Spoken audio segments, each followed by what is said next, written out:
Good afternoon mga kabunso. For today's video is magawa tayo ng macarona na white macarona kasi yun ang request ng aking muda mga kabunso dahil wala dito ang aking itay. And then wala din dito ang driver dahil may lakad sila. And then ngayon is no rice tayo ngayon mga kabunso. So ang kakainin natin is macarona lang. So let's go mga kabunso. Samahan niyo ako dahil ako ay magluto ng white macarona. And then ipakita ko sa inyo kung paano mag-process ng aking niluluto ngayon mga kabunso. Okay mga kabunso, let's go! In 3, 2, 1. So nandito tayo sa aking kusina. And then first is may macarona ako ditong nilaga. Yan, ganito karami ang niluluto ko mga kabunso. Yan, macarona. And then the next is chicken. So kailangan ng chicken is nakamarinate na siya mga kabunso. So nilagyan ko siya ng basil powder. And then black pepper. And then paprika. And then syempre hindi yung mawawala yung asin. Kaya mga kabunso, i-prito na natin ang ating chicken. Let's go mga kabunso. So magkuha tayo ng zebda mga kabunso dahil magluto tayo.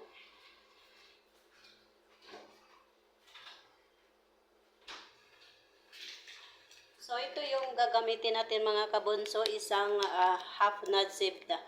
Yan.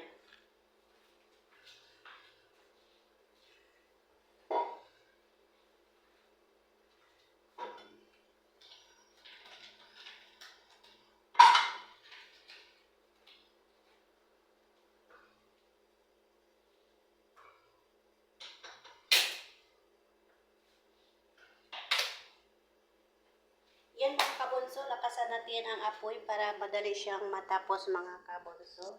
Yan, nilakasan ko ang apoy niya mga kabunso. Yan ang zebda. And then, syempre, kuha tayo ng milaga. So, dito tayo mag-proceed sa ating. And then, bago natin yan, hayaan muna natin yan siya kasi hindi pa yan siya tapos. So, mag-proceed tayo sa ibang gagawin natin mga kabunso. Siyempre, magkuha tayo ng blender. Kuha tayo ng blender dahil mag-blend tayo ng sauce.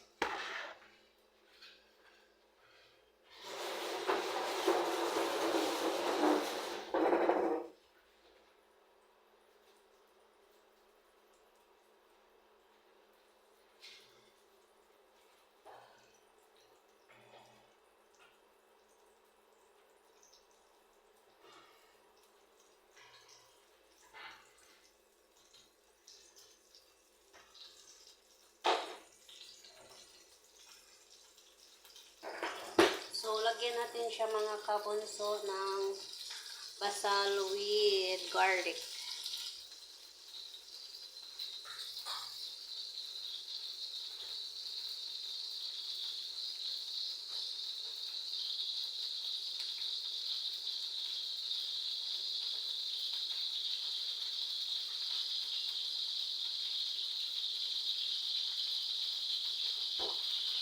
At para maging masarap mga kabunso,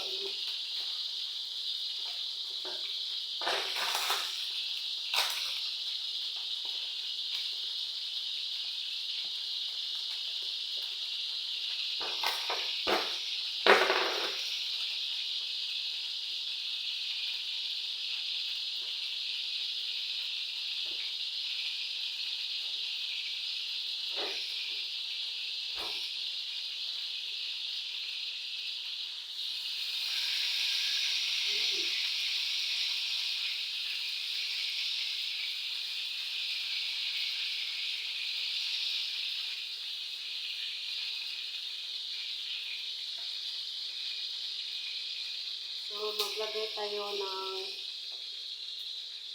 lagyan natin ng garlic mga kabunso.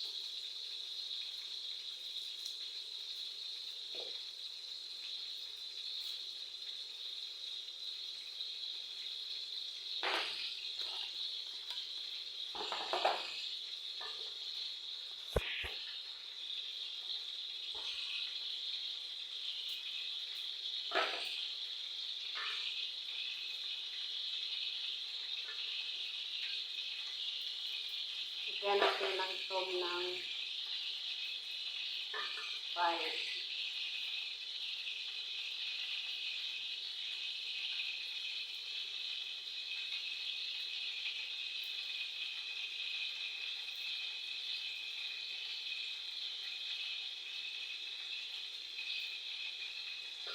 Lagyan natin isang basal.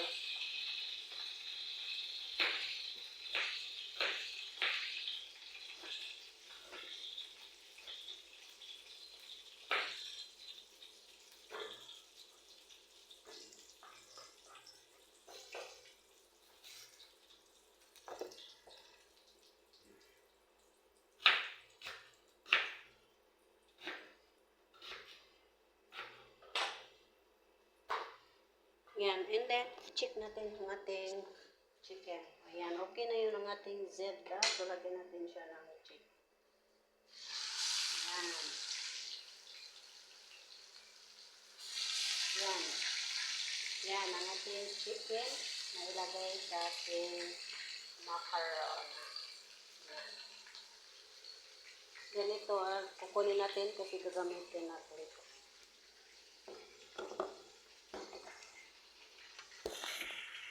And then, lagyan natin ng jubon glass.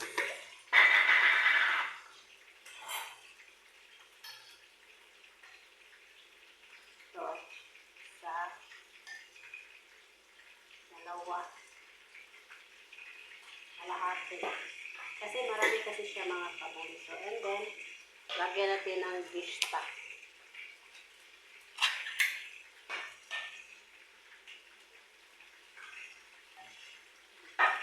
Gawin natin.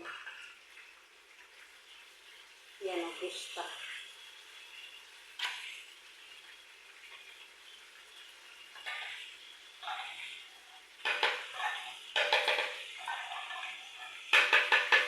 Para maging masarap, lagyan natin ng 3 gista.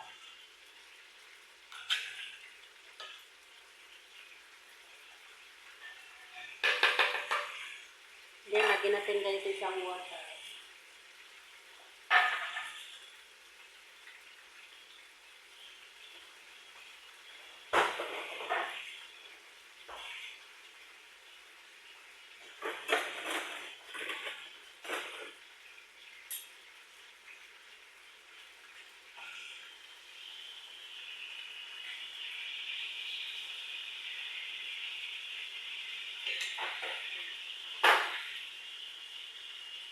Lagyan natin isang ganitong water. Yan. Ay, baba! Tayo!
Hinaan natin mga kabunso dahil lalagyan natin ng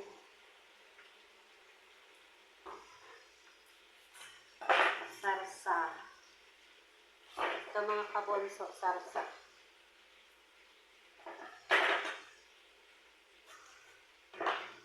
Yan. Kasi marami din ang ilagay natin. Lagyan natin ng paprika. Ito kasi ang sauce gusto nila.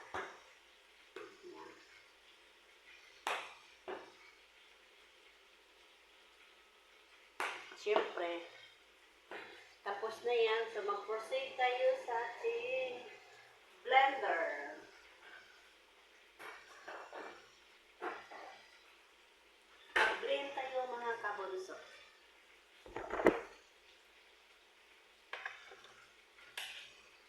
Iasara natin to ang ating macaron na ay sauce.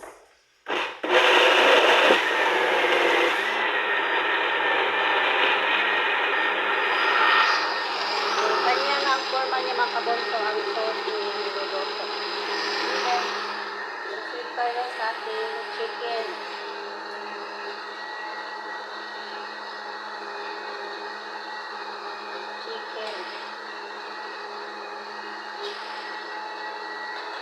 Yan.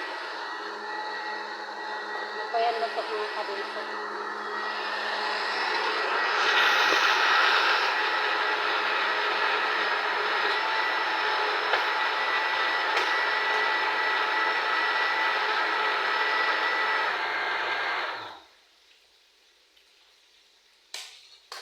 So, tapos natin is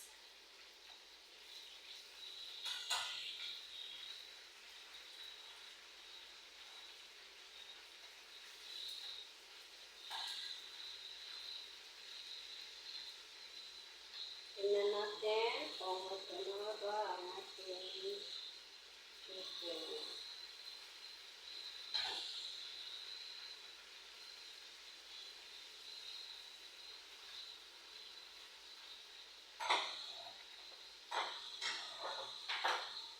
Di pa tapos mga kabunso. And then, ito tayo ng siniya. Ito yung lagyan natin na siniya.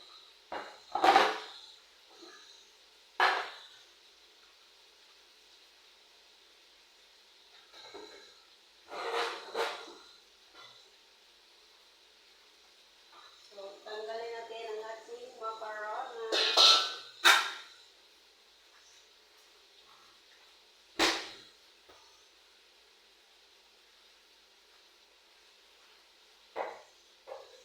Oh, bismillah. Yan.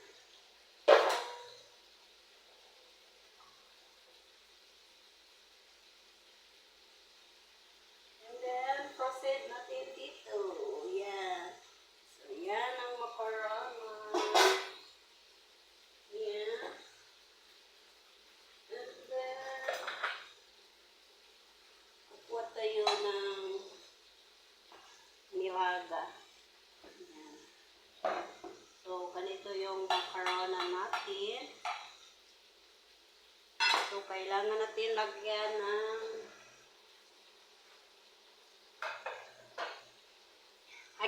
ng oregano.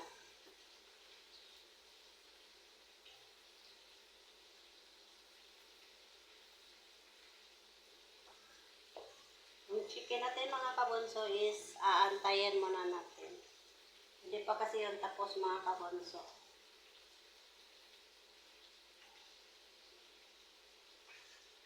Harki-harki muna habang naghantay tayo sa ating chicken.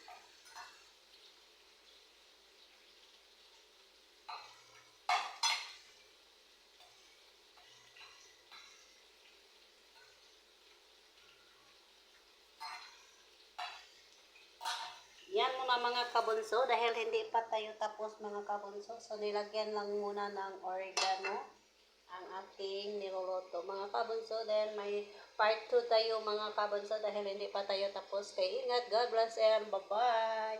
Yan muna mga kabunso. Bye-bye.